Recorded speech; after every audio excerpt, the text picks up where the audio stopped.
Bienvenue dans Négatif, le podcast qui donne la parole aux créateurs et créatrices d'images et de sons. 2 fois par mois, nous vous proposons un grand entretien avec une personnalité du cinéma, du son ou de la photographie dont le travail artistique nous a marqués. Je m'appelle Thibaut Elie et je suis accompagné pour ce nouvel entretien de Maxime Rodriguez. Bonjour Maxime. Bonjour. Aujourd'hui, nous sommes très heureux de recevoir un invité avec qui nous allons découvrir un nouveau métier du cinéma et en même temps approfondir notre connaissance de la fabrication de certains films dont nous avons déjà parlé dans le podcast. Bonjour Cyril Hubert. Bonjour. Nous sommes d'autant plus heureux de vous recevoir que vous avez travaillé comme premier assistant opérateur sur plusieurs des films éclairés par Jonathan Rigbourg et Paul Guillaume, 2 directeurs de la photographie que nous avions reçus dans le podcast pour parler de leur travail de l'image. Ce sont des collaborations que nous allons explorer ensemble, mais nous allons surtout essayer de comprendre quel rôle vous occupez sur un plateau de tournage et en amont de celui-ci. Comme ces jeunes chefs opérateurs, vous avez été formés à l'image au début des années 2010, au moment où le numérique s'est imposé. Vous représentez donc une jeune génération qui maîtrise ces nouveaux outils de production de l'image. Parmi les films sur lesquels vous avez travaillé comme premier assistant, nous pouvons citer en court-métrage L'île jaune de Léa Missus, Gros chagrin de Céline Deveau ou Cross d'Igir Serguin. En long-métrage, il y a eu Ava de Léa Missus, Jeune femme de Léonore Serrail, Gorge que leur ventre de Maud Alpi, Les météorites de Romain Laguna, L'angle mort de Pierre-Marie Bernard et Patrick Trévidic ou encore Les héros ne meurent jamais d'Aude Léa Rapin. Alors Cyril Hubert, votre collaboration avec tous ces réalisateurs et ces directeurs de la photographie, votre conception du travail d'opérateur caméra, vos secrets de fabrication, votre parcours et la révolution numérique, nous allons explorer toutes ces dimensions avec vous dans ce nouveau grand entretien de Négatif.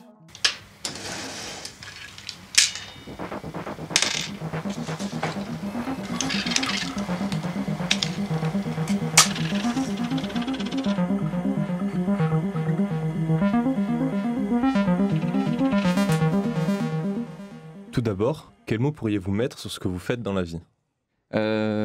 Déjà avant tout je suis technicien, donc je fais partie des petites mains on va dire d'une équipe de tournage et donc mon rôle en tant qu'assistant caméra se base surtout pendant la période du tournage et de faire partie de l'équipe et du moment où vraiment on met en image ce qui a été écrit. Est-ce qu'on pourrait vous définir en tant qu'opérateur, que caméraman, que premier assistant opérateur ? Est-ce que ce sont des mots qui permettent de mieux vous définir ? Oui, moi vraiment, je suis depuis ma sortie de l'école, j'ai été premier assistant opérateur assez vite. À la fin de Louis Lumière, j'avais déjà beaucoup de liens d'amitié avec des gens de la FEMIS. Et après ma sortie de l'école, j'ai participé à leur film de fin d'études. Pendant un an, en fait, en dernière année à la FEMIS, il y a ce qui s'appelle des TFE, des travaux de fin d'études, où chaque étudiant sur les 40, peut-être pas chaque, parce que peut-être que les scénaristes n'ont pas à faire un film, mais la plupart des étudiants font un film et ont besoin de gens pour les aider. Et c'est à ce moment-là que j'ai participé à peut-être 6 ou 7 ou peut-être même 8 films de fin d'études. C'est-à-dire plus que la plupart des étudiants de la FEMIS, je pense. Donc j'étais vraiment un infiltré dans cette promotion. Et c'est bénévole. Et on fait des erreurs et on apprend beaucoup de choses. En tant que premier assistant ? En tant que premier assistant. C'est quoi du coup la définition d'un premier assistant ? Alors un premier assistant caméra, la tâche première et très simple et binaire, c'est de faire un binaire, peut-être on y reviendra, mais en tout cas la tâche première d'un premier assistant opérateur, c'est de faire la mise au point pendant un plan. Pour que le plan soit net. Pour que le plan soit net et que le point soit à l'endroit où l'on le désire, si jamais il y a des choix à faire. L'autre, l'autre activité dans le cahier des charges, c'est de s'occuper du parc matériel caméra. À savoir quels accessoires on va mettre dessus, faire en sorte que ce travail-là soit fluide et n'impacte pas le rythme du tournage, et fournir un retour vidéo à chacun, etc. Sur un long métrage, on est 3 en général, avec un stagiaire. 3, donc 3 plus 1, avec un stagiaire si tout va bien. Et donc le premier assistant, c'est celui qui va essayer de faire en sorte que cette équipe-là fonctionne de manière la plus fluide possible. Et d'un point de vue ensuite plus officieux, et qui est moi ce qui me plaît beaucoup, c'est aussi d'échanger avec le chef opérateur, parce que en tant que premier assistant caméra, on est vraiment à ce qu'on appelle la face, c'est-à-dire l'endroit où est la caméra, l'endroit où on tourne, et on fait partie de ce petit comité, de cette petite sous-équipe qui voit les acteurs jouer, qui est vraiment à côté d'eux, dans la même pièce, ou parfois même dans des lieux étroits comme une voiture, c'est pas toujours le cas, mais on fait souvent partie de ceux qui restent vraiment à proximité des comédiens, et quand la prise se termine, on se regarde avec le perchman, le chef machiniste quand il y a une dolly, l'ingénieur du son, on fait partie de cette micro-équipe qui fait la performance du plan, entre guillemets. Donc cet automne sort le film L'Angle mort, réalisé par Pierre-Mario Bernard et Patrick Trevidic. Donc c'est l'histoire d'un homme, Dominique, qui a le pouvoir de se rendre invisible. Un jour, ce pouvoir fonctionne mal et toute sa vie est chamboulée. Sur ce film, vous occupez donc le rôle de premier assistant opérateur, auprès de Jonathan Rigbourg, chef opérateur donc. À partir de ce film, nous allons essayer de comprendre quel est votre rôle tout au long de la fabrication d'un long métrage de fiction. Tout d'abord, et à quel moment de la préparation du film avez-vous intégré le projet ? Alors, moi, c'est toujours les chefs opérateurs qui m'appellent. Comme je vous ai dit, vous m'aviez demandé un curriculum vitae, un CV là, avant de venir, et j'étais bien embêté parce que j'en ai jamais fait. Parce que c'est toujours un travail de bouche à oreille. C'est-à-dire, comme je vous le disais, j'avais rencontré 3 ou 4 chefs opérateurs, notamment de la FEMIS, à ce moment où j'ai fait ces films de fin d'études. Et via ces relations-là, et celles que j'ai à Louis Lumière, avec Jonathan par exemple, j'ai du travail comme ça. Donc on m'appelle sur les films par ces relations-là. Donc en général, le chef opérateur m'envoie d'abord le scénario et il me donne les dates, les tournages. Et ensuite, si parce que là, en ce moment, j'arrive enfin, souvent, c'est pas toujours le cas, mais j'ai la grande chance de pouvoir choisir les projets sur lesquels je travaille. Parce que quand certains se chevauchent, je dois faire un choix. Et c'est à ce moment-là où je choisis le projet qui m'intéresse le plus. Et j'ai vraiment beaucoup de chance de pouvoir faire ça. Par exemple, sur l'angle mort, vous êtes arrivé longtemps après le chef opérateur ? En fait, il y a d'abord un premier travail, on va dire, plus officieux, où on s'envoie le scénario et on en parle avec le chef opérateur.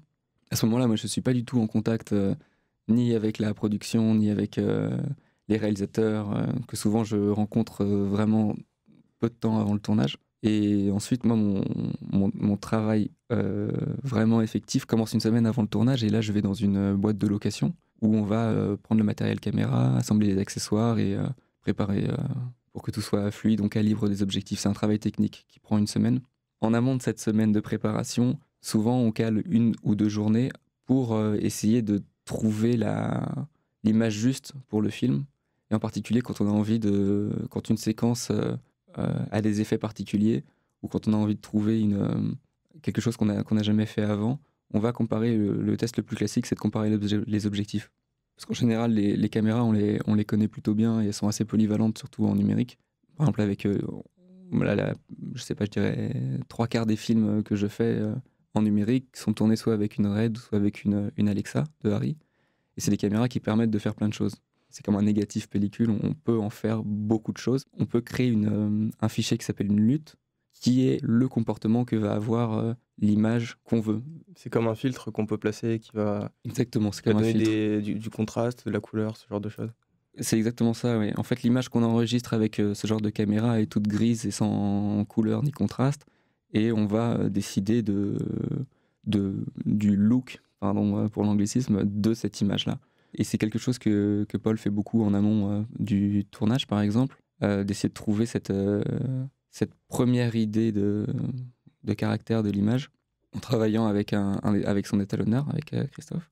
Donc pour ces tests-là, soit on venait en studio ou soit on va en décor naturel, un décor qui ressemble. Alors, la question portait sur l'angle mort, je vais y revenir, pardon, je m'écarte, mais je sais que par exemple que pour L'Île Jaune, on allait tourner en mer, et ce que Paul avait fait, c'était d'aller près d'un lac en région parisienne, qui était l'endroit qui ressemblerait le plus à ce qu'allait donner la mer dans le sud. Hein. C'était pas vraiment tout à fait ça, mais en tout cas, il nous fallait de l'eau, des arbres, et à partir de ces premières images filmées-là, c'est-à-dire que vous avez fait des repérages avant le vrai tournage. C'est pas vraiment des repérages en fait. Ces tests-là, c'est vraiment juste pour avoir une première idée de ce que rend. Là, L'Île Jaune, c'est un cas particulier parce que c'était en pellicule. Mais. C'est pour chercher son image un petit peu. Voilà, exactement. Donc les tests les plus classiques, c'est des tests des comparatifs d'objectifs. Parce que c'est ça qui va nous donner vraiment le caractère de l'image. Et ensuite d'établir ou non ce fameux petit fichier qui s'appelle une lutte avec lequel on aime travailler ou pas. C'est pas obligatoire.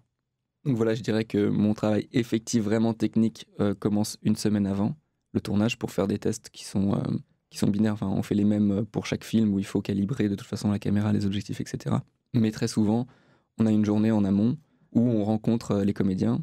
Et on fait des tests, souvent on appelle ça des tests maquillage, parce que c'est aussi le moment de tester comment la lumière va réagir, avec quelle peau, Et nous, en général, on aime bien, à l'image, commencer à faire plein de trucs un peu loufoques, d'essayer différents filtres, d'essayer différentes choses, parce que c'est le moment où on peut faire des images, entre guillemets, sans impact. Ça va pas être monté, donc c'est le moment où on va essayer des choses différentes. Pour le début de l'angle mort... Avant le début du tournage, du coup, vous avez reçu le scénario. Oui, Vous l'avez lu?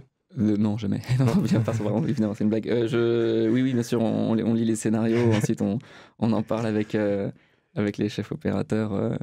Mais après, ceci dit, c'est une bonne question parce que bon, au cinéma, c'est quand même très rare, mais c'est vrai il peut y avoir aussi une forme de, pas de cynisme, mais c'est un piège dans lequel on peut tomber en tant que technicien parce qu'on est quand même, je veux dire, on n'est pas les décisionnaires, clairement.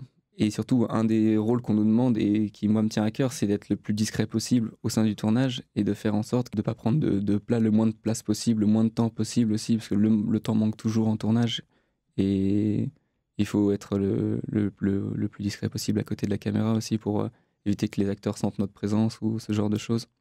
Mais du coup, on est tout petit et un des pièges serait de se dire qu'on fait tout le temps la même chose d'un tournage à l'autre, parce que notre tâche à nous, vraiment, techniciens, est assez... peut être vue comme binaire, comme je disais au début. Et je me rappelle d'une phrase que nous avait dit Yves Angelo quand on était à l'école, c'est que pour lui, chaque personne sur un plateau devait, alors c'est sûrement utopique, mais devait pouvoir souffler la réplique au comédien. Il avait ce truc-là de se dire qu'il faut qu'une équipe se sente au plus près du film en permanence. Et je pense que je suis pas arrivé à ce stade-là, mais c'est vrai que j'aime beaucoup connaître très bien les séquences avant d'arriver en tournage pour se sentir concerné. Je pense que la bonne idée peut provenir de n'importe qui dans l'équipe. Après, libre à nous de nous adresser aux personnes concernées. Moi, jamais je vais aller voir, enfin jamais, sauf complicité, mais j'irai pas donner d'emblée mon idée au réalisateur si je pense qu'il manque un plan ou si je pense que ceci, cela, mais faire rebondir l'idée, par exemple, en passant par le chef opérateur, en passant par la script, etc. Je pense que ça ne peut que enrichir le film d'avoir des gens réveillés. En tant que technicien, on fait beaucoup de films. Et plus on est... nous, en tant qu'assistant caméra, on tourne même plus que des chefs opérateurs. Parce que là, comme on arrive peu de temps avant le début du tournage, en une semaine, là où un chef opérateur a peut-être passé plusieurs mois à préparer, faire des repérages et ensuite avoir de la post-production, il doit passer en étalonnage, etc. Nous, vraiment, quand le tournage se termine, on a fini. Et si on peut ou si on en a envie d'enchaîner un autre tournage 2 semaines après, on peut le faire. Là, souvent sur un plateau de cinéma, en tout cas à l'échelle des films que je fais, qui sont souvent des premiers ou des seconds films, la personne qui a souvent le moins tourné sur un plateau, c'est le réalisateur au final, parce que nous, on fait vraiment que ça de l'année en tant que technicien. Et je pense que c'est important de se méfier d'un certain état de ne pas faire ça par automatisme et de continuer à toujours s'intéresser au film et d'être au plus près des scénarios. Je pense vraiment que c'est quelque chose de primordial. Surtout que c'est un métier où on pourrait faire de la publicité ou des clips ou des séries télé. Je pense que c'est aussi un choix de vouloir faire du cinéma. Et des premiers films aussi. Et des premiers films, oui. Après, je pense que c'est un réseau qui s'entretient. C'est pas forcément un choix précis qu'on fait, mais c'est vrai que c'est important d'aimer les films sur lesquels on travaille, tout simplement. Pour revenir du coup à l'angle mort, quels ont été les choix esthétiques majeurs à prendre lors de la préparation du tournage ou pendant les tests que vous avez fait avec le chef opérateur? Jonathan aime déjà beaucoup diffuser. C'est-à-dire que c'est des filtres qu'on place devant les objectifs. Donc ça crée 2 choses. Déjà, ça casse l'impression de piquer d'une image. Donc ça veut dire moins de contours nets et des contrastes aussi plus doux. Et il avait cette idée déjà du 4/3 qui était assez déroutante, mais je trouve que ça donne quelque chose d'assez fort dans le film. Parmi ces choix esthétiques, vous avez un acteur, donc Dominique, qui est joué par Jean-Christophe Folly, qui est noir. Est-ce que vous avez porté une attention particulière à la façon dont lui, il allait être éclairé, plus particulièrement? Oui, évidemment, c'est toujours une grande question de comment éclairer une peau noire. Il y avait cette idée, notamment on avait un plan en particulier qu'on a dû voir en amont, qui est cette idée que à un moment le personnage met une écharpe autour de son visage pour cacher le fait qu'il soit invisible. Et on avait cette idée-là de profiter du fait que en mettant une capuche, il soit suffisamment dans l'ombre pour qu'il y ait une ambiguïté sur le fait qu'il soit visible ou pas, c'est-à-dire qu'il soit suffisamment sombre pour que sa peau disparaisse dans l'ombre de cette capuche. Donc on a fait ces premiers tests-là. Et ensuite, une peau noire, ça permet beaucoup de... Je sais qu'avec Jonathan, on parlait notamment de The Wire. Une peau noire, c'est beaucoup de réflexion, en fait. Toutes les lumières à contre vont beaucoup se sentir. Et Jonathan a cette idée-là qu'on peut se permettre d'éclairer avec une peau noire de manière beaucoup plus colorée qu'une peau blanche. Parce que c'est des reflets et la couleur sera beaucoup plus pure, entre guillemets, en réflexion avec une peau noire. Et dans The Wire, qu'est-ce qui vous a... C'est une série américaine de David Simon qui est dans la ville de Baltimore. Et qu'est-ce que vous avez pensé à des plans particuliers ou des épisodes particuliers ou... C'est une séquence où Stringer Bell est dans une boîte de nuit et c'est éclairé en rose fluo. Et c'est Jonathan qui m'a dit, mais tu t'imagines ça sur une peau blanche, ça passerait jamais. Sur les objectifs, est-ce que c'est vous aussi qui choisissez? Est-ce que vous pouvez faire des suggestions sur ce qui va être aussi le plus simple à manier lors du tournage? Oui, complètement. Ouais. Pour l'angle mort, on a tourné avec des Gook S4 qui sont très polyvalents. Nous, ils nous plaisent en particulier pour leur manière de prendre la lumière quand la lumière est face à nous. Comment l'image se voile à ce moment-là. Et pour certains cercles que font des sources ponctuelles comme des lampadaires la nuit, on a des petits cercles comme ça dans les flares qui nous plaisaient beaucoup. Et c'était aussi une façon de... Dans l'angle mort, on a beaucoup de plans en courte focale. C'est vrai que c'est un truc qui nous plaisait beaucoup de faire des courtes focales en 4/3. Comme on garde uniquement, on va dire, la déformation, plus dans les verticales que dans les horizontales. Enfin, c'est beaucoup plus difficile de voir d'identifier un grand angle quand on est en 4/3, parce que toutes les parties les plus déformées de l'image sont coupées. Et c'est vrai qu'il y a un truc que je trouve un peu anachronique, moi, qui me plaît beaucoup dans ces courtes focales, dans ce format-là. Qui me fait penser à Twin Peaks aussi, un certain plan. David Lynch aimait bien ce genre de courte focale en 4/3 particulièrement. Dans les années 90, dans les premières saisons. De 90, oui. Et du coup, vous allez tester tout ce matériel avant chaque tournage dans les endroits où vous allez les louer? Oui, c'est ça. En fait, on va dire 3 ou 4 grandes boîtes de location de matériel qui font ce qui est assez peu, qui font du long métrage en France. Vous voulez rentrer dans les détails techniques, la première chose à faire, c'est de vérifier que les objectifs vont bien faire la mise au point à l'endroit où on leur demande. On appelle ça un calage optique. Donc, et ensuite de réunir les différents accessoires.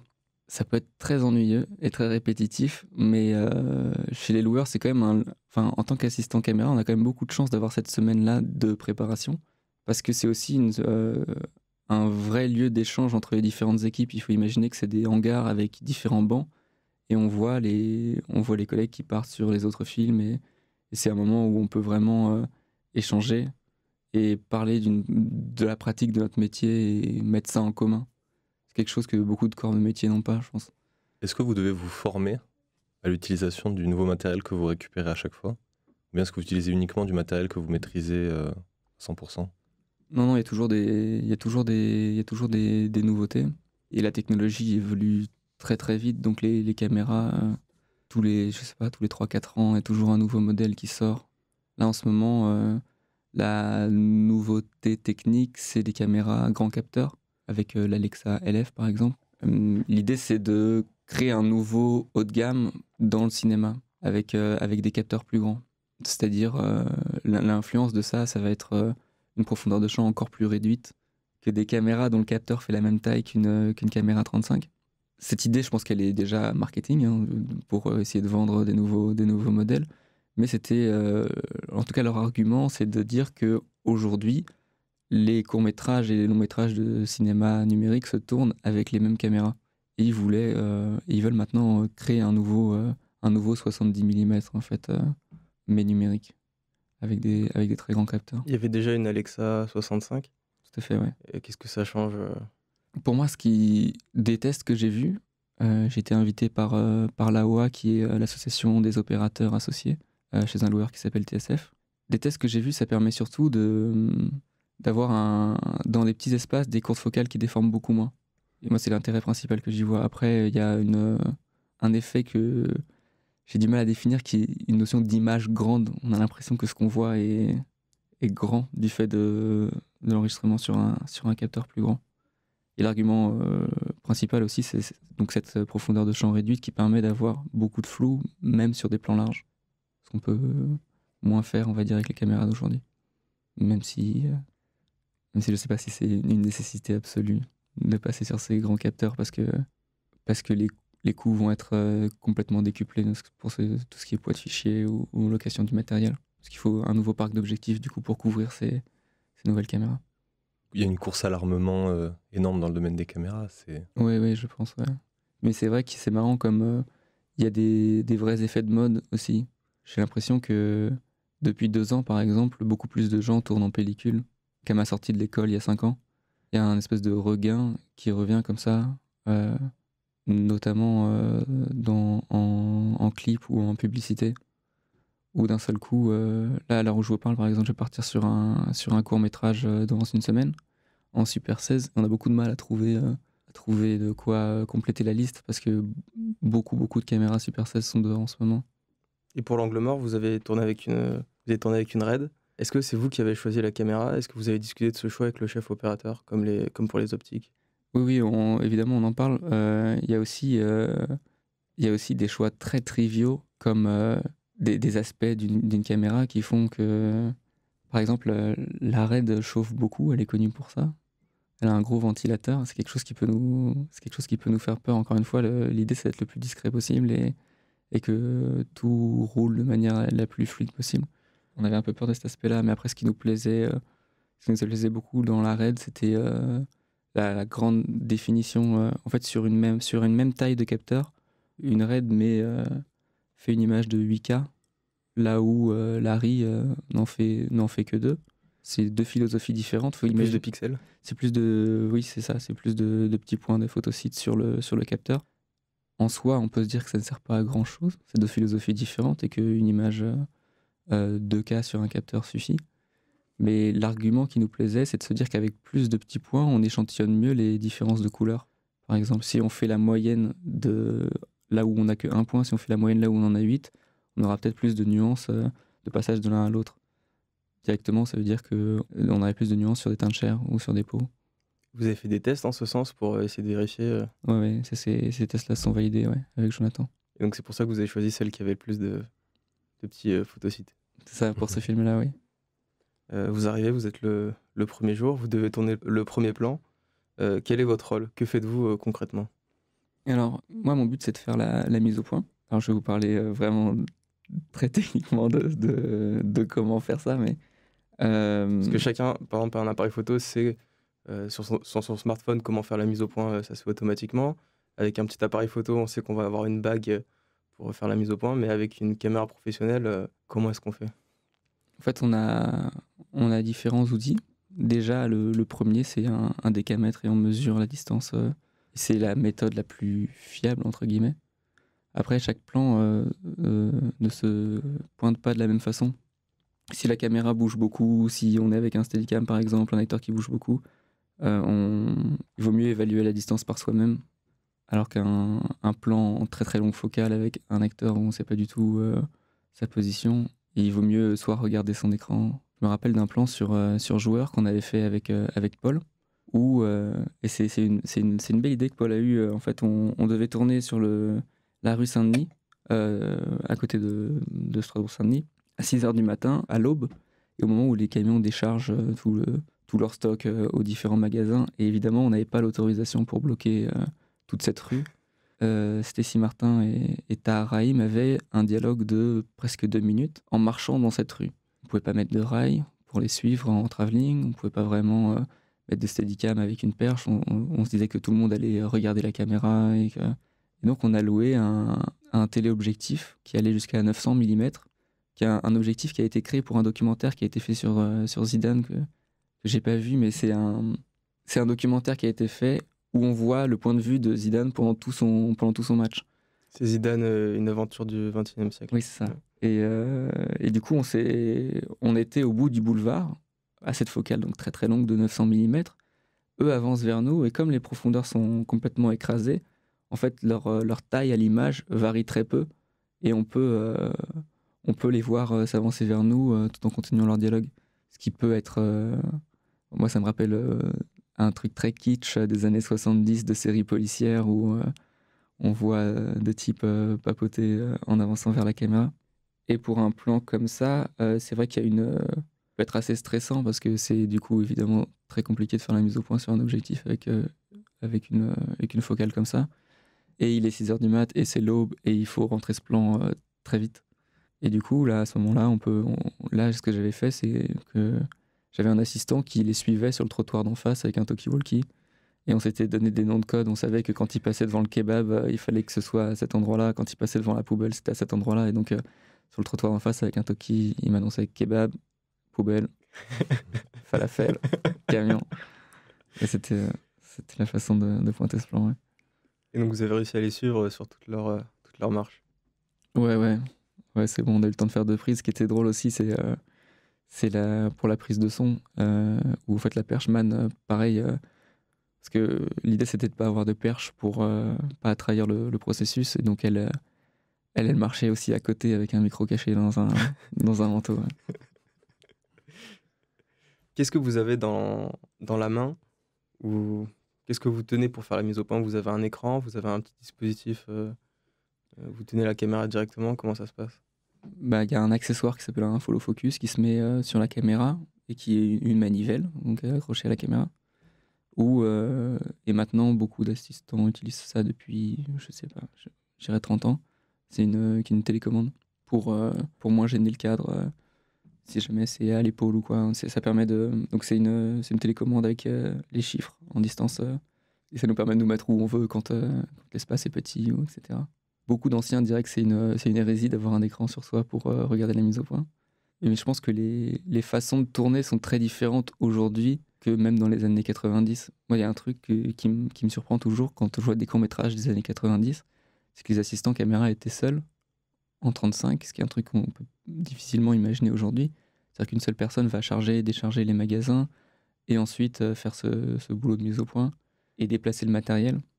Parce que c'est aussi beaucoup ça, les tournages. On est un peu des déménageurs. Mais je pense que les façons de tourner n'étaient pas les mêmes. C'est-à-dire que c'était des courts-métrages entre guillemets très simples techniquement, avec une caméra posée sur un pied ou éventuellement un travelling de temps en temps. Mais aujourd'hui, on a, même sur des courts-métrages, parfois des images sous l'eau ou avec du steadicam ou beaucoup d'improvisation à l'épaule. Je pense que le film, de fait, induisait de faire beaucoup plus de répétitions qu'aujourd'hui où on improvise beaucoup plus aussi avec les caméras. Et comme elles sont plus légères, on a plus tendance à les prendre à l'épaule ou ce qu'on appelle en mitraille, etc., à hauteur des hanches. Donc vous préférez l'écran ou pas pour faire la mise au point? Ça dépend des plans. Je pense qu'il y a des plans où il vaut mieux, enfin la plupart des plans, il vaut mieux ne pas le regarder. Mais Donc vraiment se fier à ce que vous voyez en vrai et pas passer par un écran. ouais, bien sûr. Sur les mesures ou sur une estimation. Mais sur certains plans, ce serait une erreur de ne pas l'utiliser, je pense. Surtout les plans trop serrés. Comment est-ce que vous interagissez avec le Steadicammer? Souvent, les steadicamers ont un rôle très particulier parce que c'est des gens qui viennent ponctuellement sur un tournage. Et parfois, quand l'équipe se connaît et est installée, eux arrivent et chamboulent toute l'équipe parce que c'est des gens qui arrivent une journée, parfois au bout de 3 ou 4 semaines de tournage. Et d'un seul coup, ils vont occuper le rôle primordial. Alors qu'ils n'ont pas tourné les séquences d'avant ni d'après. Un mauvais steadicammer va chercher à faire sa bande démo plutôt qu'à essayer de défendre la séquence du film. Et c'est un truc dont on se méfie, surtout. La bande démo, c'est le petite vidéo qu'ils ont sur leur site pour montrer tous les meilleurs plans qu'ils ont tournés. Le CV vidéo. Voilà, c'est le CV de vidéo, ouais. Après, voilà, quand on le voit, c'est toujours très bête, mais c'est un truc qu'il ne faut pas dénigrer. Il y a un moment où, en effet, quand on demande souvent ça, on demande souvent une bande démo pour savoir ce qu'une personne a fait, même au chef opérateur. C'est vrai que c'est le truc le moins excitant à regarder, et puis toutes les images sont complètement perverties. C'est souvent un montage un peu absurde, et la musique n'est jamais bien sur une bande démo. C'est souvent quelque chose d'assez catastrophique à regarder, mais le rapport avec le steadicammer, souvent en fiction, ce sont des gens qui comprennent très vite les films, mine de rien. J'imagine que quand même vous devez beaucoup communiquer, comme c'est des gens qui arrivent très ponctuellement, vous avez déjà des choses installées, vous devez très vite saisir eux ce qu'ils vont faire et eux doivent très vite saisir les enjeux des séquences. Oui, bien sûr. Après, les plans au steadicam sont pas forcément les plus compliqués. Beaucoup de gens diraient pas ça, moi je trouve que c'est le cas parce que ce sont des plans écrits, donc il y a moins d'improvisation, on sait un peu ce qui va se passer en avance. Souvent les séquences les plus compliquées techniquement sont celles qui s'improvisent. Sur l'angle mort, il y avait un steadicammer. Oui, Florian Berthelot. oui, qui était avec vous à l'école. Oui, tout à fait. Oui. Est-ce que du coup vous aviez déjà une complicité aussi pour la mise au point parce que le Steadicam c'est l'accessoire qui permet de faire des mouvements complexes et en même temps très fluides. Est-ce que du coup c'était plus simple avec lui d'estimer la mise au point et d'anticiper, de communiquer? En fait, Florian, on a fait ça sur quelques films et il est aussi il est avec moi dans l'équipe caméra et c'est mon assistant dans l'équipe et il a son Steadicam à lui au camion. Donc en fait, c'est une formule qui déjà plaît beaucoup aux productions parce que Moins cher? c'est-à-dire qu'il y a toujours quelqu'un qui est dispo, ça leur coûte moins cher, même si tous les jours où il fait du stead, il est payé comme Steadicammer. Mais ça permet d'improviser, enfin, c'est une liberté très grande pour les chefs opérateurs. On avait fait ça sur Ava aussi, c'était lui qui avait fait le stead sur Ava et quelques rares séquences au stead. Et sur les héros aussi, il y a du stead et c'est aussi lui qui est venu le faire. Et ça permet d'improviser ces plans-là. Oui, Florian, c'est vraiment un ami, donc c'est sûr que la complicité est assez grande. Mais c'est un vrai atout de pouvoir improviser ces plans au Steadicam. Par exemple, sur Ava, il y a une discussion entre la mère et la fille, donc entre Noé Habitat et Laure Calamy, où Laure dit à sa fille je sais ce que c'est maintenant d'avoir des formes, on a des nouveaux seins, des nouvelles fesses, on est toutes folles. Je sais pas si vous vous rappelez de cette séquence. Dans la rue, il me semble. Ouais, tout à fait, ouais. Et on fait une première répétition et on se rend compte que le dialogue est plus long que la longueur de nos rails pour faire ce mouvement à la Dolly. Et donc, quelle solution? Est-ce qu'on fait un demi-travelling et qu'on en fait un autre? On va pas demander aux actrices de jouer plus vite, c'est absurde. Parce que la séquence tient comme ça. Du coup, on a pu improviser cette séquence au Steadicam. C'était super de pouvoir faire ça, de pouvoir rebondir. Est-ce que vous devez aussi improviser le point du coup? Souvent, j'aime bien. C'est vrai que c'est une vraie question. En fait, et c'est pour ça que j'aime bien être au courant du découpage. Parce que quand il y a des décisions à prendre, il faut savoir ce qui va être utile au montage tout le temps quand on fait le point. S'il y a un vrai choix à faire, si par exemple on filme deux personnages et si je sais qu'il y aura un gros plan ensuite sur un des deux personnages, je vais pas forcément le privilégier au point parce que je sais qu'il aura son plan et qu'au montage ils seront contents de pouvoir avoir quelque chose qui leur fait office de contre-champ. Souvent j'aime bien aller voir les réalisateurs aussi directement pour avoir leur point de vue parce que c'est vrai que c'est quelque chose qui arrive à la fin et comme la profondeur de champ dépend de détails techniques qui sont parfois durs à anticiper. Ça dépend directement de la quantité de lumière, si on ouvre plus ou moins le diaph. Et parfois, ça peut changer complètement le sens d'une image ou d'un plan et sans forcément... on peut se retrouver sur un décor, avoir moins de lumière que prévu et d'un seul coup devoir faire des choix très forts. Donc c'est vrai que c'est quelque chose que j'aime bien voir directement avec le réalisateur. Après, pendant les premières prises ou pendant les impros, ce choix-là me revient. Et c'est là où je pense qu'il faut bien connaître la séquence et pas faire forcément le choix automatique de la première personne qui est au premier plan. Mais voilà, encore une fois, comme les films ne m'appartiennent pas, entre guillemets, moi j'aime beaucoup, dès que je peux dialoguer, c'est toujours très gratifiant de se dire qu'on a fait le bon choix, mais vraiment j'aime bien que ce soit le choix du réalisateur. Sur l'angle mort, vous avez fait le choix de faire la mise au point sur certains décors et certains arrière-plans plutôt que sur le personnage principal. Alors pour moi, non, peut-être que s'ils m'entendent, on va devoir débriefer là-dessus, mais pour moi, Pierre et Patrick, c'est un binôme qui fonctionne comme Pierre, la voix de la raison, le scénariste, et tout est carré, découpé. Et Patrick, c'est le plasticien fou. Et donc et donc souvent, c'était un sujet de plaisanterie avec Jonathan quand on se disait ça c'était plutôt Patrick ou ça c'était plutôt Pierre, parce que plusieurs fois pendant le tournage, Patrick proposait des idées formelles, psychédéliques, et il lui arrivait 3-4 fois de demander à Jonathan de cadrer les prises. Et donc il prenait la caméra et quand Patrick filmait, c'était toujours source de grandes surprises. Par exemple, quand Samy joue avec sa mère mourante, on a une prise où c'est simplement Samy qui tient la main de sa mère, donc qui est dans son lit, et Patrick prend la caméra et commence à panoter dans tous les sens. Il passe des visages à la main, il filme la lampe derrière, il filme les rideaux, il commence à tourner autour des rideaux et il revient sur la main. Et il avait ces idées-là comme ça d'encartade poétique, de vraiment plastique. Et c'est vrai que plusieurs fois, il me demandait de partir, de quitter la mise au point, notamment...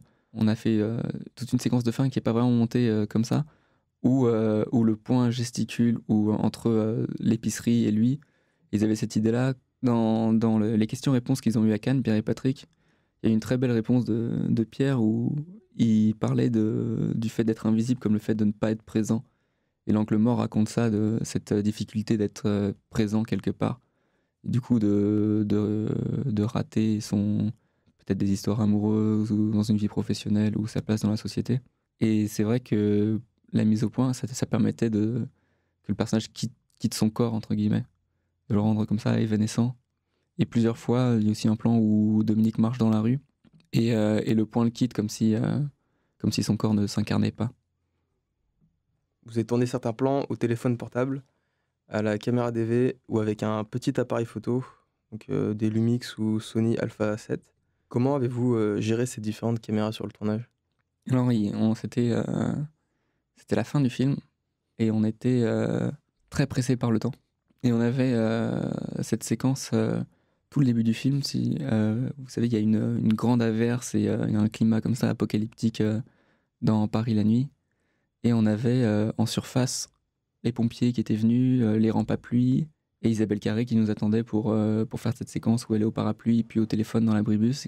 Et donc l'équipe A, entre guillemets, est restée à la surface, pendant qu'une équipe B est partie dans le métro pour faire ces images-là.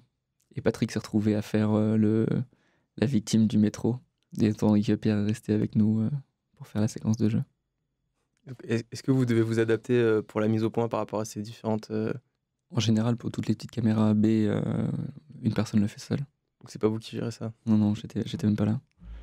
Est-ce que c'est du matériel que vous avez testé aussi ou ça a vraiment été de l'improvisation? Non, en général, comme l'image, là, c'était une caméra de vidéosurveillance.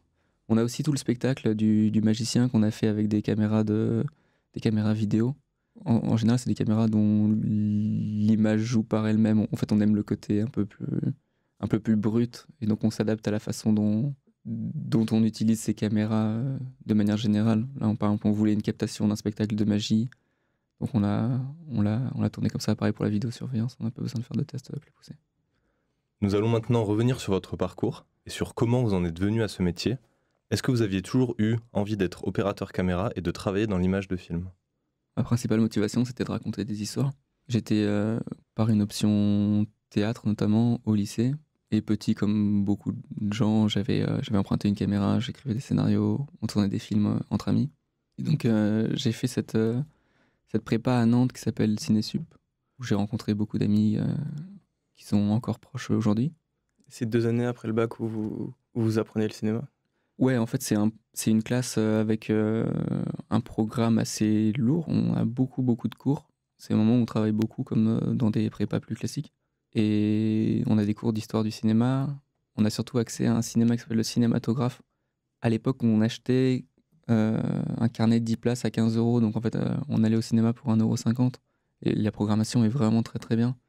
Il y a un esprit de promotion qui est très fort, parce que comme l'école est à Nantes et personne ne vient de Nantes, en fait, on se retrouve tous, on a 18 ans, et il y a vraiment une affinité qui se fait aussi par tous les films qu'on voit. Donc en 2 ans, vraiment, on voit beaucoup de films. Et les amitiés se font autour des films qu'on a vus. À côté de ça, la classe prépare vraiment au concours de la Fémis et de Louis Lumière, entre autres, aussi de l'INSAS. Et là, c'est vraiment un côté plus technique, vraiment, de préparer à un concours. C'est une classe qui fonctionne bien, qui a des bons résultats dans les écoles. Et du coup, comme je vous l'ai dit, certains amis sont allés à la Fémis, d'autres à Louis Lumière, d'autres sont allés en fac et ont peut-être fait des choses plus intéressantes là-bas d'ailleurs. Je pense à Maxime Martineau qui a fait 3 contes de Borges, où il a réussi en fait avec peut-être plus de temps que ceux qui avaient beaucoup plus de cours dans les écoles à écrire son scénario, monter son projet. Il a fait 3 courts-métrages qui ont ensuite fusionné. C'est le 3 contes de Borges et qui est sorti en salle, il me semble, l'année dernière.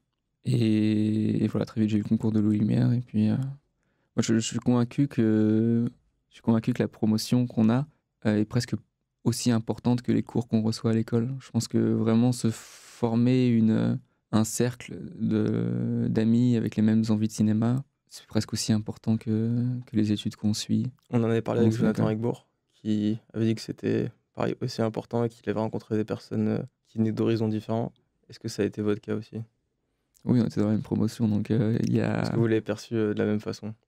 Oui, complètement. On avait un ancien d'école de commerce, on avait des gens plus jeunes, plus vieux. Moi, j'étais quasiment le plus jeune de la promotion. J'avais 20 ans, d'autres en avaient 27. Après, on était très nombreux à vouloir faire de l'image, ce qui n'est pas forcément le cas dans toutes les promotions. Vous aviez tenté la Fémis en image également? Oui, oui. Moi, la Fémis, je l'ai raté du premier coup. Au final, la très bonne chose, enfin, en tout cas, ce que je trouve très bien à la Fémis, c'est de rencontrer des gens qui veulent faire des choses différentes, comme des scénaristes, des réalisateurs. Et souvent, en pratique, les gens qui sortent de la Fémis deviennent chefs opérateurs. Les gens qui sortent de l'eau lumière deviennent assistants. Il y a quand même quelque chose de plus... En fait, cette envie de technique-là, comme le métier d'assistant opérateur est très technique, je pense que c'est aussi la voie naturelle que même que l'école a envie de prendre aussi, de former des assistants. Et peut-être moins des chefs opérateurs. Vous vouliez être premier assistant en entrant à l'eau lumière ou c'était encore flou? C'était complètement flou, j'en avais aucune idée. Premier assistant, je l'ai été parce que j'étais le bon ami de beaucoup de gens qui sont passés chef op très vite. Je dis pas ça de manière aigrie, j'aime beaucoup ce que je fais. Mais non, je pense pas que ce soit la vocation d'une vie d'être technicien. Qu'est-ce que vous avez appris à Louis Lumière? Déjà, on a eu la chance d'être la dernière année à faire de la pellicule, quasiment. Ils continuent à en faire un petit peu. Je pense que c'est une très bonne chose. Notamment avec le regain, l'attrait de la pellicule que je trouve là très récent comme un effet de mode. Je pense que c'est quelque chose qu'il continue à développer. Et après, moi par exemple, ça m'a permis de rencontrer de nouveaux opérateurs, de faire de la pellicule. Là, sur le court-métrage sur lequel je vais partir, par exemple, c'est un chef opérateur qui vient de Roumanie. Et j'ai rencontré un chef opérateur américain aussi, qui s'appelle Zach Glider, uniquement de bouche à oreille, en fait, suite à Ava, à partir du moment où on a fait ce film-là en 35, via les loueurs, en fait, on fait passer mon nom, et du coup, je me retrouve sur ce genre de projet. C'est une grande chance. Vous avez intégré l'eau lumière au moment où le numérique s'est vraiment imposé dans les tournages professionnels. Comment avez-vous appréhendé ces nouveaux outils qui arrivaient aussi à l'école? Oui, je me rappelle, c'était en 2012 et l'école avait acheté sa première caméra numérique de cinéma. C'était une Alexa. Et il y avait un truc. Donc, le premier changement, c'était d'avoir des retours vidéo de qualité. Et le piège, en fait, nous, la plupart de nos intervenants venaient vraiment de l'époque du film et de nous parler de cet effet pervers de voir l'image tout de suite sur le plateau. Ça retirait un peu ce côté sorcier de l'équipe image qui savait ce que l'image vraiment allait rendre avec la pellicule en connaissant les réglages de la caméra, par exemple. Là, tout le monde, d'un seul coup, voyait beaucoup plus vite ce que l'image pouvait rendre, même si c'est trompeur. Mais c'est vrai que tout le monde peut avoir un avis et voir l'image. Est-ce que vous pensez aussi qu'il y a une perversion de l'équipe image qui sait l'image avant? Je pense malgré tout que c'est... Oui, ça peut exister. Après, encore une fois, je pense que les façons de tourner aujourd'hui sont pas les mêmes qu'il y a 20 ou 30 ans. Et je pense que d'un point de vue pratique, ça permet quand même d'être beaucoup plus efficace et de se permettre beaucoup plus d'improvisation. J'ai l'impression que beaucoup de films pourraient pas avoir la forme qu'ils ont de caméra beaucoup à l'épaule, beaucoup improvisée, en extérieur nuit, en pellicule en tout cas. Ce serait plus risqué. Et ces premières caméras, du coup, à l'eau lumière, est-ce que vous avez fait beaucoup de tests avec? Est-ce que vous avez essayé de voir leurs limites? Ouais, on avait des intervenants qui venaient. On nous avait expliqué un truc. On passait des heures à essayer de comprendre comment exposer ces caméras-là et quelle sensibilité leur donner. Parce que c'est un truc qu'on apprend à l'école d'assez contradictoire. C'est-à-dire plus on a envie de mettre une caméra sensible et plus la dynamique sera... C'est-à-dire la quantité d'informations qu'on a entre le point le plus sombre et le point le plus clair sera répartie dans la partie haute de l'image, ce qui est très contradictoire. C'est-à-dire qu'au moment où, si on est en extérieur jour, qu'on a envie de baisser la sensibilité de notre caméra, en fait, ça pourrait être trompeur parce qu'on perdrait les détails dans les hautes lumières. Donc, c'était ce truc-là qui était un peu tordu et qu'on nous a répété plusieurs fois à l'école. C'était un peu la nouveauté, quoi, par rapport à des logiques de pellicule. Parce que la pellicule, ça reste une surface photochimique, donc de la chimie, alors que le numérique, c'est beaucoup plus informatique. Est-ce que du coup, vous avez eu du mal à appréhender ce côté informatique, numérique? Le gros piège en numérique, c'est d'avoir des hautes lumières trop fortes. Et du coup, avec aucune information, ce qu'on appelle brûler, et d'avoir une image toute blanche. Et ça, c'est quelque chose qui est très rare en film, enfin, de se planter autant et d'avoir plus d'informations parce qu'il y a trop de lumière. C'est quelque chose qui n'arrive vraiment très peu souvent. En fait, le film garde des hautes lumières comme ça. Je me rappelle d'un court-métrage qu'on avait fait qui se passait en forêt et tout le monde s'éclairait avec des vraies torches en feu et on voyait vraiment des flammes. Et c'est vrai qu'on se faisait la réflexion avec le chef opérateur que c'est très difficile de filmer du feu en numérique encore maintenant quand on a des très hautes lumières comme ça, de garder du détail dans ce genre de lumière très forte. Et donc l'école avait fait le choix d'utiliser la caméra numérique pour le film en studio, où on maîtrisait plus nos contrastes, on pouvait plus facilement baisser la puissance des projecteurs ou l'adapter en tout cas, et de tourner les films en extérieur en 35. Ouais. C'était encore une phase de transition. C'était encore une phase de transition, ouais, complètement. Je me rappelle des premiers stages, même sur différents exemples précis. Par exemple, Florian Berthelot, dont on parlait tout à l'heure, lui a été parti sur le tournage d'une grosse comédie française qui s'appelle Radio Star, avec Manu Payet. Et pour certains plans au ralenti, tout le film était tourné en numérique, mais pour ces plans au ralenti particuliers, ils ont dû sortir des caméras argentiques qui pouvaient faire du ralenti comme ne pouvaient pas le faire encore aujourd'hui des caméras numériques. Ouais. Il y avait aussi pendant l'école ce beau projet qu'avait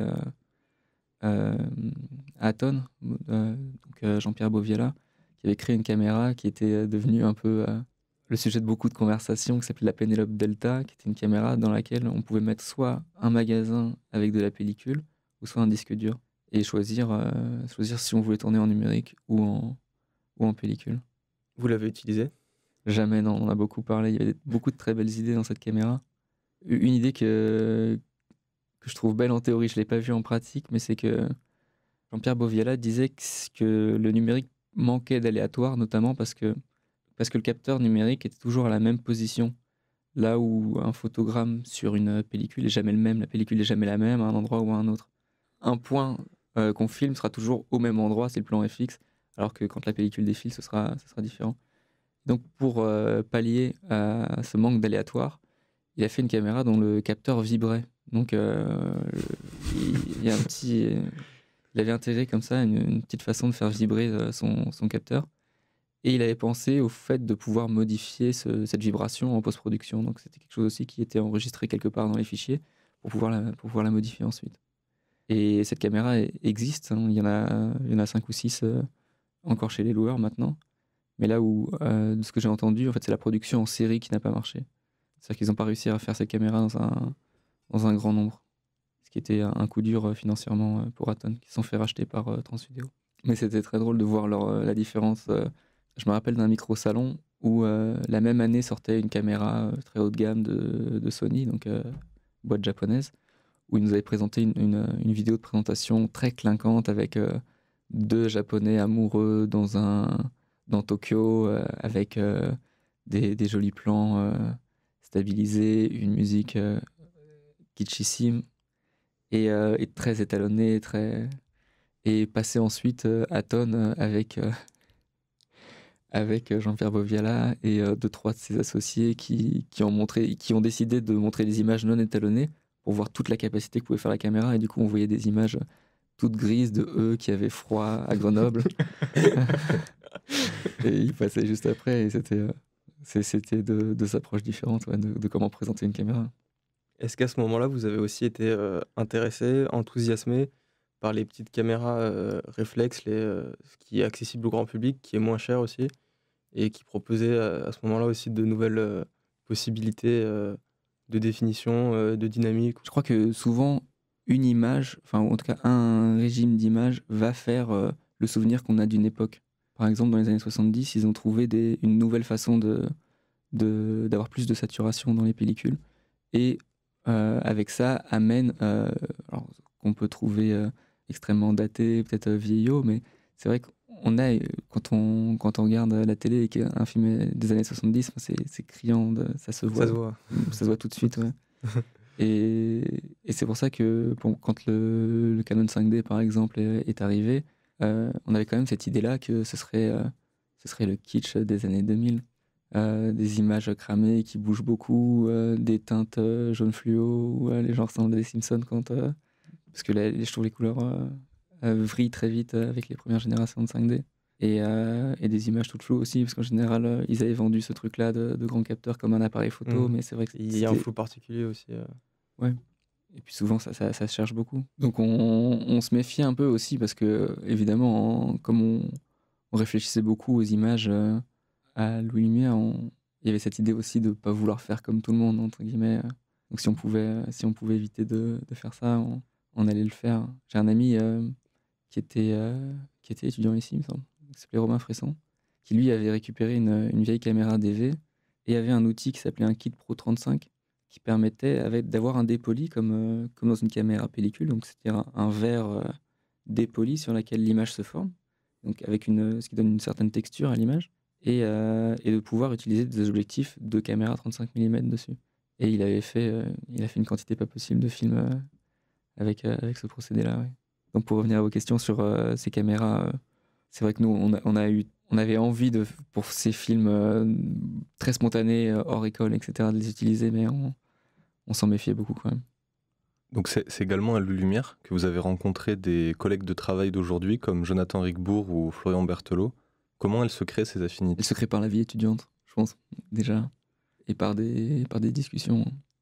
Jonathan, je l'ai rencontré surtout sur un film qu'on a fait en première année, qui était un documentaire qu'on a tourné dans un accueil de jour pour personnes Alzheimer. C'est peut-être un des films dont je suis le plus fier aujourd'hui. On en avait parlé avec lui. Il était très content de notre collaboration sur ce film. Oui, parce que j'ai beaucoup aimé les choix qu'on a fait. On avait décidé de le faire en plan fixe et de se limiter à 5 ou 7 plans différents et de se dire que notre procédé, c'était ça. Et qu'on allait rater évidemment énormément de choses en plaçant des cadres fixes, mais on voulait que les actions se passent dans ce cadre-là. Avec cette idée qu'avec de la perte de mémoire, les choses se répètent beaucoup et on voulait rester dans ce dispositif. Et je pense que le documentaire tient grâce à la rigueur de ce dispositif. Et c'est vrai que c'est une collaboration que j'ai beaucoup aimée parce que malgré toute la mélancolie qu'il peut y avoir dans ce genre d'endroit, il y a quand même des moments très drôles. Et je pense que on a su capter de temps en temps des moments plus légers, quoi. Où on peut aussi rire de certaines situations qui émergent, quoi. Est-ce qu'il y a une transition à faire entre l'école et le monde professionnel? Et comment s'est-elle passée pour vous? En fait, après l'école, j'ai l'impression qu'on a un peu deux choix. C'est soit d'intégrer des équipes en place, ça va être un peu pompeux, mais soit de faire un peu sa génération de cinéma. Et j'ai l'impression que c'est plus ce qui nous est arrivé, nous, de faire Votre génération? J'ai l'impression, en tout cas, de faire des courts-métrages et de faire les choses à sa sauce, un peu par soi-même, et d'évoluer ensuite, quoi. Nous, c'est vrai qu'on est vraiment l'école du court-métrage. J'ai l'impression qu'il y a beaucoup plus de courts-métrages qui se font maintenant qu'il y a 20 ans. Et c'est quelque chose que j'aime encore beaucoup faire. C'est vrai que c'est étrange, même d'un point de vue... c'est des films qui n'ont aucune vocation financière. Les gens gagnent pas leur vie grâce au court-métrage. Je trouve ça très beau que ça continue à exister. C'est des vrais films où on expérimente beaucoup de choses. Pourquoi vous préférez le court-métrage, justement? Je dis pas que je préfère le court-métrage, mais je dis que je continue à beaucoup aimer le faire. Notamment, j'aime beaucoup aller au Festival de Clermont-Ferrand. Dès que je peux, j'y vais, je pense, 1 fois sur 2. Qui est le festival du court-métrage en France? Et je trouve qu'il y a rien de plus inspirant, qui donne plus d'idées mais c'est mon avis, hein, de voir 5 courts-métrages à la suite, comme 5 essais, et c'est peut-être très égoïste, mais si on a envie de piquer des idées à gauche, à droite, j'ai l'impression que les courts-métrages n'ont pas forcément le temps d'épuiser un sujet ou d'épuiser une proposition. C'est vrai qu'il y a beaucoup à se nourrir, je pense, des projections de courts-métrages. Justement, parce que comme il n'y a pas la contrainte économique, il y a plus de libertés qui sont prises sur la forme, sur le fond, sur comment le court-métrage va être réalisé par rapport à un long. C'est ça qui est plus inspirant. La contrainte économique en court-métrage est quand même très très forte. On a souvent même moins le temps en court-métrage qu'en long-métrage, et c'est parfois très douloureux. Mais c'est vrai que il y a parfois des moments où je me dis que si jamais j'avais une histoire à raconter, est-ce que je ferais un film pour ça? Parce que je rencontre beaucoup de réalisateurs qui écrivent leur scénario, qui mettent peut-être 1 ou 2 ans avant de trouver les sous, la production pour faire le film. Et au moment de la grande scène qu'ils ont fantasmée qu'ils ont mûri pendant toute cette période de temps, finalement un chien aboie. un chien aboie et le soleil se couche et c'est fini. Le plan est raté Et oui, le plan raté, évidemment. Ouais. et on peut pas le retourner. Bah, on essaye, mais c'est vrai vraiment on court après le temps en court-métrage. Donc ouais, c'est un processus très douloureux. Enfin, non, c'est pas un processus douloureux, ça peut l'être en tout cas. On avait parlé avec Jonathan Egbourg de la difficulté d'avoir le statut d'intermittent du spectacle les premières années. Est-ce que ça a aussi été votre cas? Oui, moi, la première année, je l'ai pas eu, alors que je devais avoir travaillé quelque chose comme 400 heures. J'étais passé à côté. Après, il y a un côté cercle vertueux, entre guillemets. Une fois qu'on est rentré dedans, on travaille, et le travail appelle le travail. Et donc, mais c'est vrai que c'est quelque chose. Je me rappelle d'un chef opérateur qui avait 50 ans, dont le réseau vieillissait, et qui lui a perdu son statut après ça, une carrière longue de plusieurs décennies. Ouais, c'est vrai que ça peut être dur.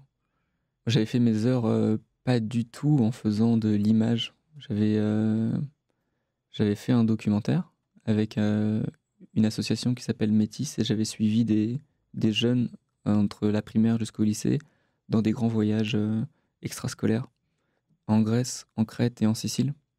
Et c'est en faisant le montage de ces documentaires, c'est aussi ce que Louis Lumière nous a apporté, c'est d'avoir étudié plusieurs branches. Et c'est en faisant du montage de documentaires que j'ai eu mes heures la première année. La deuxième, du coup. Vous travaillez sur beaucoup d'autres projets comme ça, en dehors du cinéma, par exemple la publicité, des clips, ce genre de choses? J'ai fait mes premières publicités cette année. C'est un monde assez différent, notamment en termes d'argent.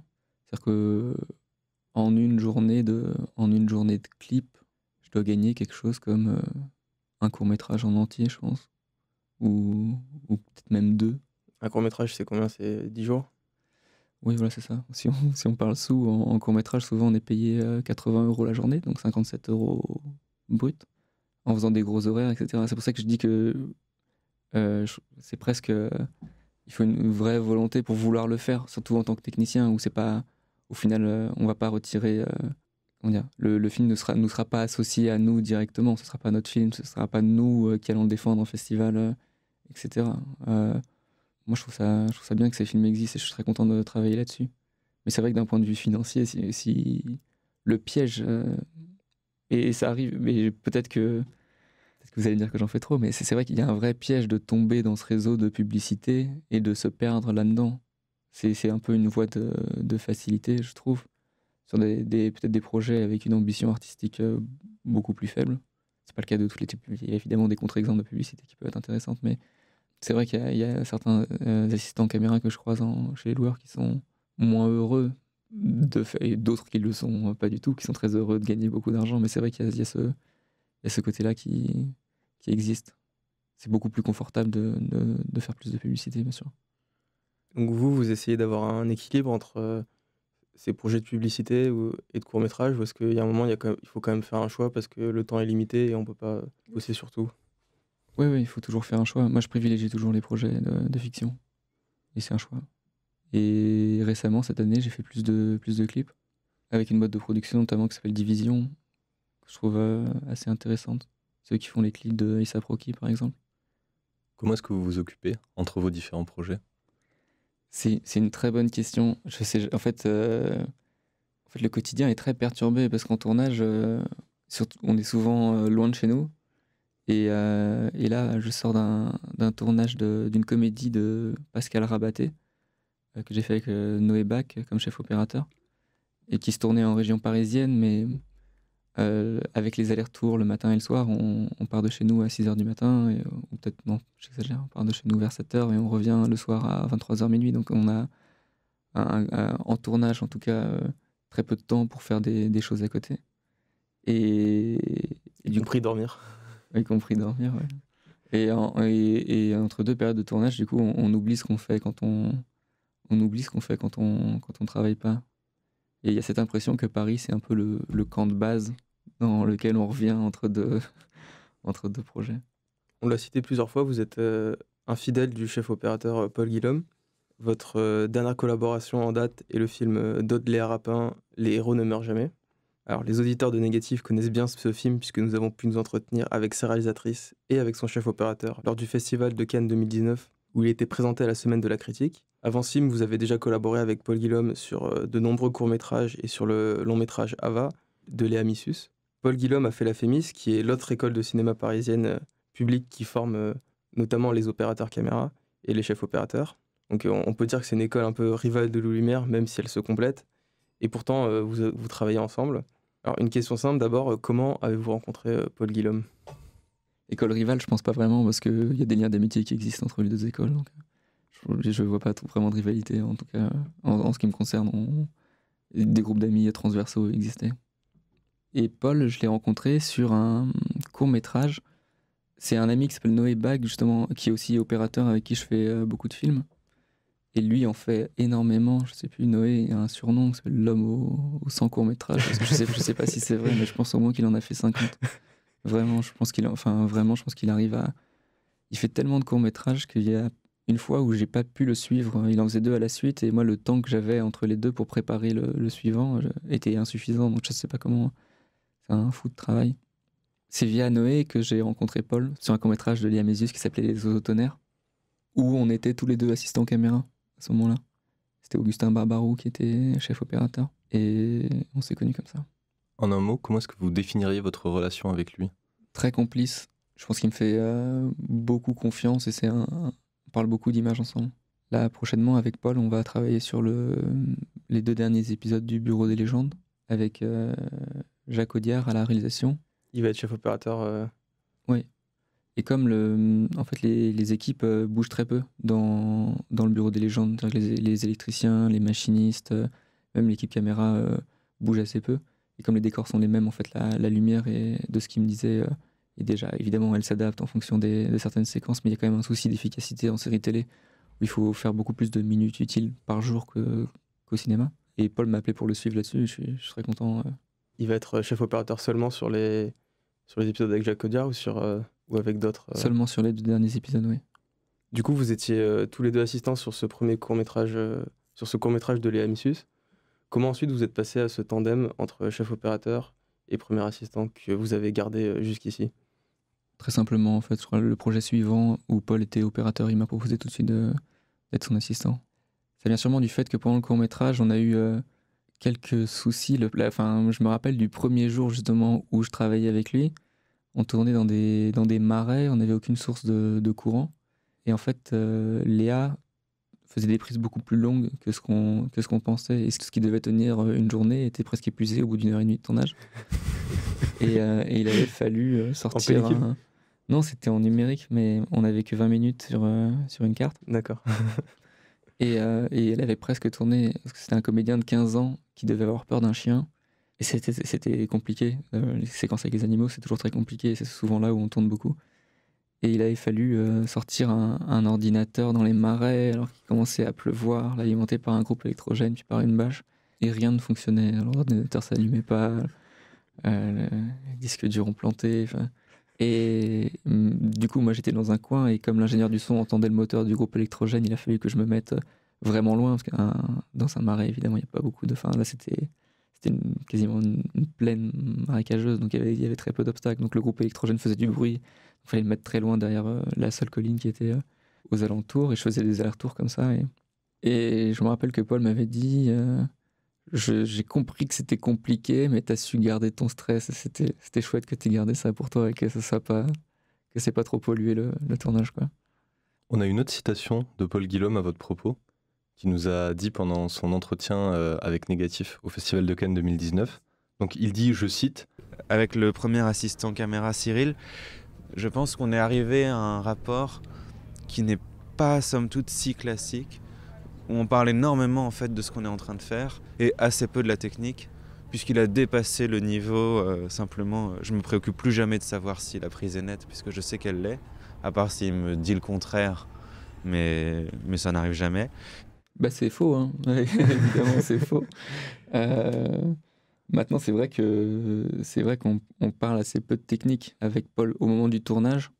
Surtout sur le film d'Audeléa où vraiment la narration prenait le pas complet sur nous, notre façon de filmer, où les séquences se faisaient en plan séquence, on était presque là pour fallait que tout enfin, il y avait vraiment une symbiose totale entre nous, la façon dont on filme et la proposition des comédiens. Donc on parlait plutôt on parlait de scénario tout le temps en fait.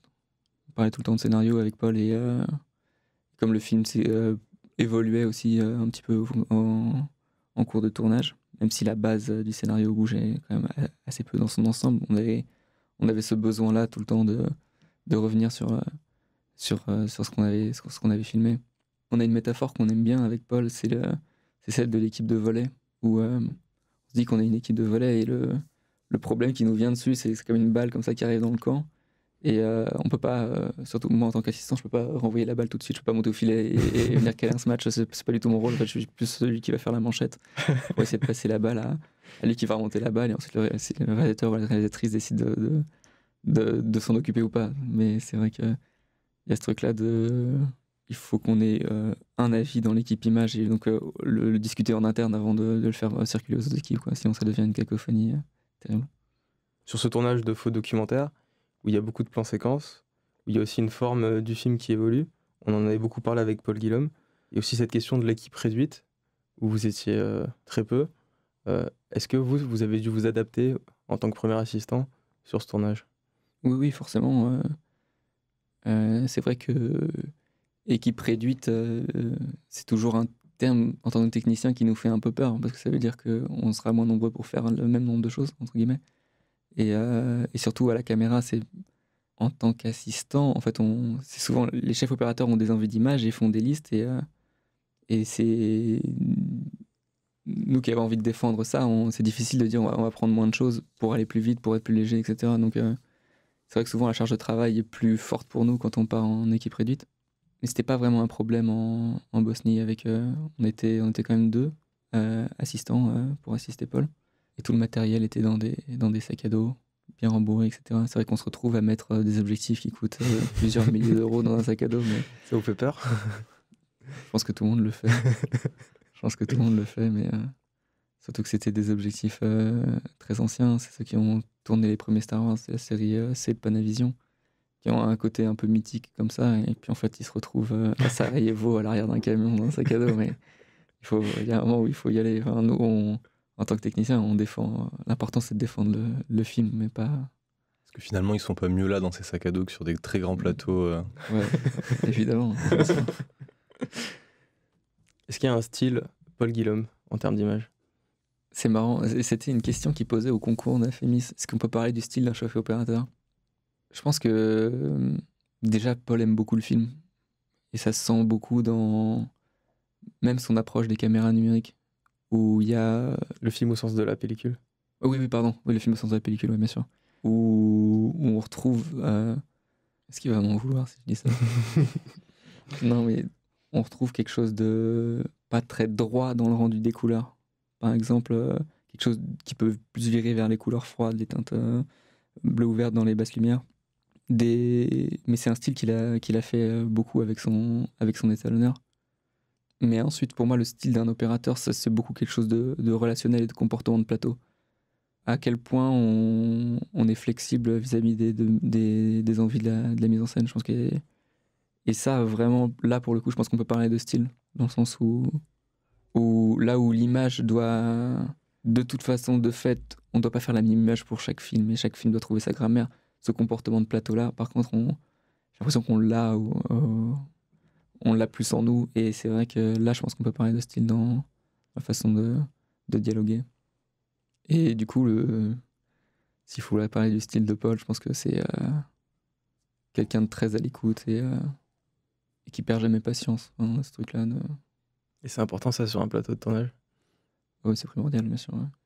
Et surtout, en fait, dans un plateau de tournage, il y a plein d'équipes qui ont leurs problèmes, qui les concernent eux. Et l'important, c'est de connaître ce stade où il faut parler de ce problème. Et se dire, là, maintenant, excusez-moi, mais il y a un vrai souci et il faut qu'on s'attarde là-dessus parce que ça va mettre en péril la séquence. Mais sinon, de faire ces petites concessions techniques pour soi, enfin de les garder pour soi, je pense que c'est vraiment un truc qui vient avec l'expérience, quoi. Surtout moi, pour ce truc de mise au point, où au final, comment dire, ça n'intéresse personne de savoir si le plan est un peu flou ou pas. En fait, surtout s'il y a plusieurs plans et que c'est découpé, etc. C'est vraiment un rôle de trouble fait de dire excusez-moi, la première prise que tout le monde trouvait formidable avec l'acteur qui joue très bien et où tout se passe bien, elle est pas bonne pour moi et je pense qu'il faut la refaire pour éviter une mauvaise surprise au montage. Et ça, c'est jamais drôle de le faire, mais je pense que c'est très important en fait qu'il n'y ait pas de surprise au montage. Sur le point? Ouais. Est-ce que vous avez peur parfois de rater le point? Ouais, bien sûr. Bien sûr. Comment on gère ça? Je pense qu'il faut beaucoup anticiper. Il faut beaucoup anticiper le truc qui va pouvoir nous piéger. Donc, et adapter ça, comme je vous disais, c'est forcément les mêmes méthodes en fonction des plans. Parfois, je mets beaucoup de marques au sol et parfois pas du tout. Et l'important, c'est très vite de trouver sa méthode pour ça. Et c'est vrai qu'en l'avantage du numérique, quand même, c'est de bien dormir la nuit, quoi. Parce que en pellicule, on voit pas ce qu'on a fait. Même s'il y a des écrans, il y a quand même ces écrans-là sont pas forcément fidèles sur beaucoup de choses, notamment sur l'exposition, etc. Donc c'est vrai que le stress est pas le même, quoi. Après, c'est ce qui fait l'intérêt de la chose aussi. Est-ce que vous pensez aussi au flou quand vous faites le point? Au flou de ce qui sera rendu sur l'image finale? Ouais, qui bien sera sûr. plus ou moins différent, qui aura pas forcément la même forme, qui sera à différents endroits? Et la forme, c'est vraiment l'objectif qu'il donne, ou certains filtres quand on a envie de les mettre. Mais oui, bien sûr, on est très proche de ça. Et c'est bien de s'en détacher parce que ça peut devenir très vite très envahissant. Le pire qui peut arriver, moi ça m'est arrivé une ou deux fois, c'est d'aller au cinéma pendant un tournage et de regarder ça en fait. Parce qu'on passe notre journée à faire attention à ça, à ce truc très bête de est-ce que le point est au bon endroit. Et parfois d'arriver à des conclusions que l'assistant caméra de The Thing, par exemple, de Carpenter, c'est un mec très très fort, par exemple. Et plusieurs fois, je me disais, mais comment ce mec a fait avec les technologies qu'il avait à cette époque-là pour être aussi fort. Mais quelle tristesse, quoi. Enfin, franchement, quelle tristesse de regarder The Thing et de penser à ça. C'est une angoisse quand on regarde un film de regarder où est le point. Ouais, c'est une Ouais. angoisse, bien sûr, parce que c'est inintéressant au possible. C'est quand même le pire truc à regarder, c'est quand même la pire chose à voir.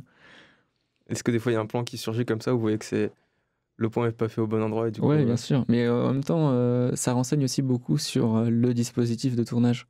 En général, quand il y a des problèmes de points, on se dit que... Enfin, on sent l'improvisation, on sent la première prise, on sent... et ça, je suis même pas sûr que ce soit forcément un truc très technique. Je pense même qu'un spectateur qui est pas forcément éduqué à ces problèmes-là, je pense vraiment qu'il y a un truc où ça se perçoit de manière assez instinctive. Et voilà. Moi, je sais que le truc dont maintenant il m'arrive de faire attention quand je m'ennuie devant un film, c'est de sentir la place qu'a la caméra dans une pièce. Si par exemple on a déplacé un meuble pour mettre la caméra, là c'est vraiment le stade profond de l'ennui, quoi. quand, quand on se dit mais s'il y a un gros plan, ils ont dû bouger la chaise, ils ont dû bouger la table, c'est pas possible. C'est terrible, c'est vraiment la pire déformation professionnelle possible. Dans Ava de Léa Missus, le personnage du même nom et héroïne du film, joué par Noé Habitat, perd la vue petit à petit. Cependant, elle découvre également ses premiers émois sentimentaux et sexuels durant un été de vacances. Il y a un certain nombre de scènes de nudité. Prenez-vous des dispositions particulières avec le reste de l'équipe technique pour mettre à l'aise les acteurs? C'est souvent une question qui se pose. Comme je vous disais, il y a les télécommandes qui existent pour la mise au point, donc parfois on nous demande d'être dans une autre pièce. Après, pour Ava, je crois que Noé était très à l'aise. Il n'y avait aucun problème comme ça. Et Léa aussi, c'est dans leur tempérament de on y va, on fait les choses.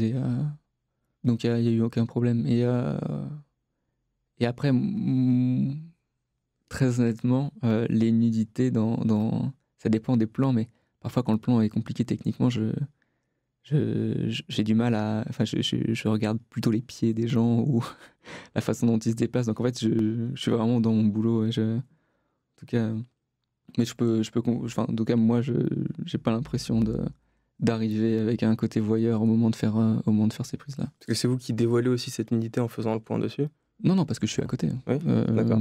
Parce que physiquement, quand il n'y avait plus que 3 personnes, quand il n'y a plus que la caméra, le perchman et l'assistant caméra, on est quand même... on n'est que les 3 personnes présentes si jamais il faut réduire au maximum avec le réalisateur souvent. Et c'est vrai qu'aussi, on est enfin, le perchman et l'assistant caméra sont souvent les deux seules personnes qui regardent directement le comédien pendant une prise. Donc c'est quelque chose d'assez compliqué parfois à gérer, de regarder quelqu'un sans donner l'impression d'être en train de le regarder. Et quand on dit couper, en général, l'acteur sortant, on est vraiment les trois personnes à offrir un contact visuel. Ça a été difficile avec Noé Habitat, qui en plus était jeune au moment du tournage. Elle avait 18 ans à peine. Mais pas du tout, franchement, pas du tout. Noé était vraiment très à l'aise.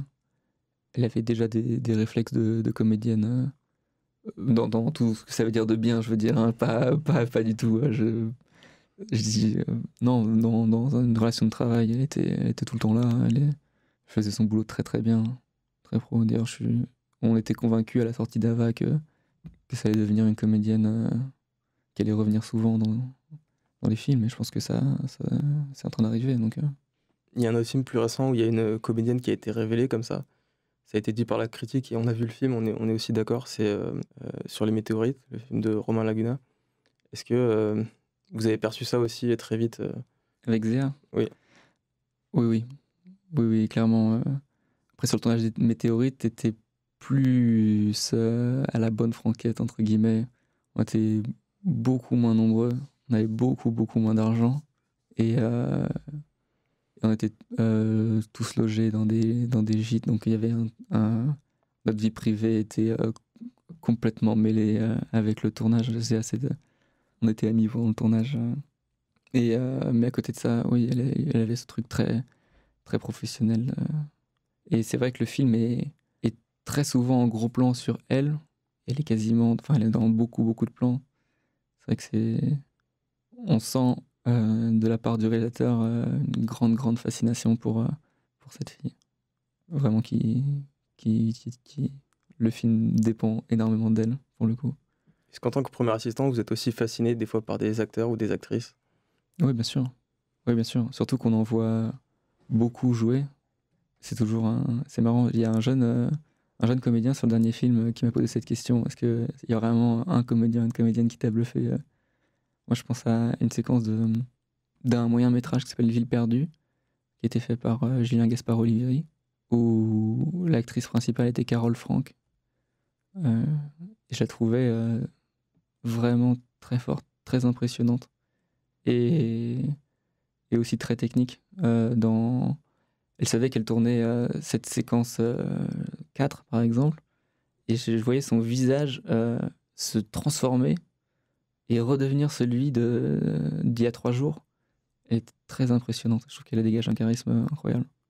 J'ai ressenti aussi un peu la même chose pour Yolande Moreau dans le dernier film qu'on a fait, qui s'appelle Les 100 dents, donc fait par Pascal Rabaté, qui devrait sortir l'année prochaine. Donc c'est c'est une comédie sans dialogue, où tous les comédiens s'expriment en gros mollo, c'est-à-dire en marmonnant, et chacun a son petit gimmick. Certains parlent plutôt ou d'autres sont plutôt et elle apporte dans cette comédie un changement de registre qui est très fort dans une séquence de deuil. Je vais essayer de pas trop révéler le film, mais dans un rite funéraire, elle arrive à danser avec des mouvements complètement absurdes, mais pourtant proposer une image du deuil vraiment très forte, uniquement par des grimaces, des gestes. Dans Ava, il y a aussi beaucoup de scènes de nuit, ou en tout cas qui sont moins éclairées. Quand vous devez faire le point sur un acteur qui est dans l'ombre, comment arrivez-vous à faire pour que le plan soit toujours net ? Souvent, c'est les parties les plus compliquées, les extérieurs nuit, pour la mise au point, parce que c'est le moment où on peut moins éclairer, et du coup, le diaphragme de l'objectif est le plus ouvert. Et c'est là où la profondeur de champ est très réduite. Donc la profondeur de champ, c'est la zone qui va être nette. Donc il faut imaginer ça comme un accordéon. Plus on ouvre le diaphragme, plus cet accordéon se compresse. Et plus il y a possibilité de faire des erreurs. Et quand le personnage est dans l'ombre, il faut vraiment se baser sur la distance, surtout sur une caméra pellicule où la reprise vidéo est de trop mauvaise qualité pour vraiment voir quelque chose. Est-ce qu'en général, vous êtes attentif à la lumière qui est sur le plateau ? Oui, beaucoup. Déjà parce que c'est le métier d'assistant opérateur, donc on est vraiment là pour... comment dire, c'est encore le cas aujourd'hui, mais c'était beaucoup plus le cas avant. C'était le métier qu'on faisait avant d'être chef opérateur. Et c'est ma vocation aussi. Donc la lumière, c'est très beau de la voir se créer sur le tournage. D'autant plus qu'on est souvent à côté de la caméra, donc on est souvent à l'endroit où on voit les sources se mettre petit à petit. C'est directement lié à ce qu'on fait nous. Ça fait partie d'un tout. Est-ce qu'il y a la lumière d'un film que vous avez vu récemment qui vous a marqué, ou vous vous êtes dit ce serait bien que je sois sur un film où une telle lumière se crée? À chaque fois qu'on me demande de citer un film, j'ai toujours ce réflexe un peu stupide de citer le dernier que j'ai vu. Je vais citer le pire exemple que j'aurais pu dire. Le dernier film que j'ai vu, c'est Toy Story 4. Et je crois qu'il y a, dans les films d'animation récents, je trouve que les temps gris sont de plus en plus réussis, je trouve. On arrive dans une période où on associe moins l'animation à des énormes, des couleurs très vives, etc. Et même dans un truc comme Toy Story, ils arrivent à faire des atmosphères très grises, très plates, que je trouve vraiment maîtrisées. En fait, j'aurais dû venir en préparant une réponse pour ça. C'est la question piège à chaque fois. Non, pas piège du tout. Ah, si, bien sûr. The Lighthouse, je ne sais pas si vous l'avez vu quand vous étiez à Cannes. C'est un film avec William Dafoe et Robert Pattinson qui se passe au 19e siècle. C'est un espèce de huis clos au bord de la mer où ils sont tous les deux les gardiens d'un phare. Et tout a été fait en noir et blanc. Et il y a une texture de l'image qui est vraiment très belle. C'est tourné en pellicule. Et ils ont cherché quelque chose comme ça d'assez... une image du 19e siècle, on va dire, de temps en temps, qui rappelle ces choses-là.